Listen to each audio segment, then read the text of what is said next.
Well, I know the QB movement has been praying for God to be moving in people's hearts and minds, especially last year too, for revival. And I just wanted to share with you a story, a testimony, just to give God some glory.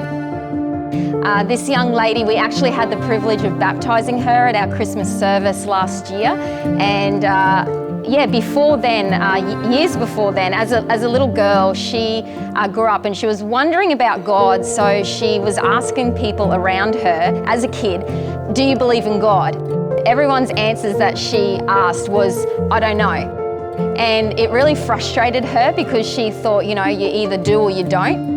So as a teenager, she suffered with anxiety, and because of this, she thought she might find some healing going to piano lessons. So off she went to piano lessons, and when she got to piano lessons, she noticed something different in her piano teacher.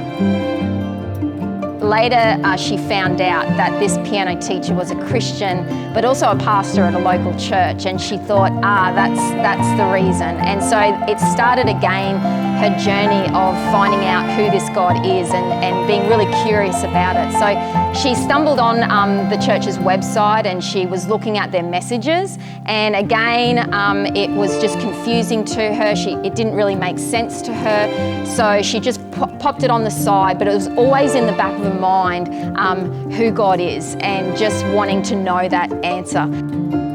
About a year after that, she said the anxiety really peaked, and it was during this night that it was really, she had a really bad night, felt really hopeless and trapped by it.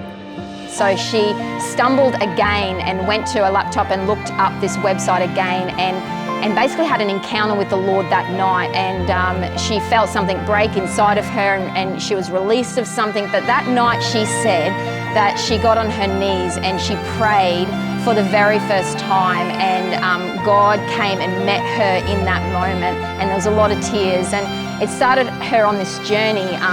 And then she started stumbling again on Instagram pages of churches, and she stumbled on our Instagram page, and that's what helped her come through our doors, was following our Instagram page, but also signing up to one of our courses.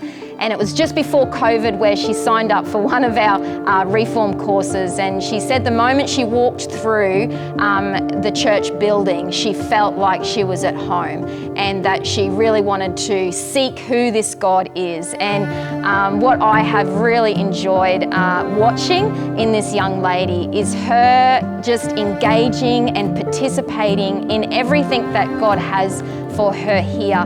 And I've really seen her starting to really blossom and seek him out and ask questions and now come to faith. So she has come to faith, and it was an honor to baptize her at our Christmas service last year. So much so that she invited her unchurched mother, she invited her unchurched friends, and they were all here that day that she got baptized, and she stood up and she declared her faith in front of everybody and her journey. And I'll never forget when I was baptizing her after the service, her mum came up to me, and her mum hadn't been in a church for decades, she said, and she grabbed my hand and she had this big smile on her face, and she said, well, I wasn't expecting something like that. And obviously God was touching her heart and her friends as well. Two encouragements I feel in my heart for us is to keep praying for the lost, God is answering our prayers, and He will bring those people to our faith communities, and also just for the people in our churches that look after all the social media stuff and all the online stuff and all the websites, that God really uses them. And obviously in her journey at the start, it started with that encounter through a website.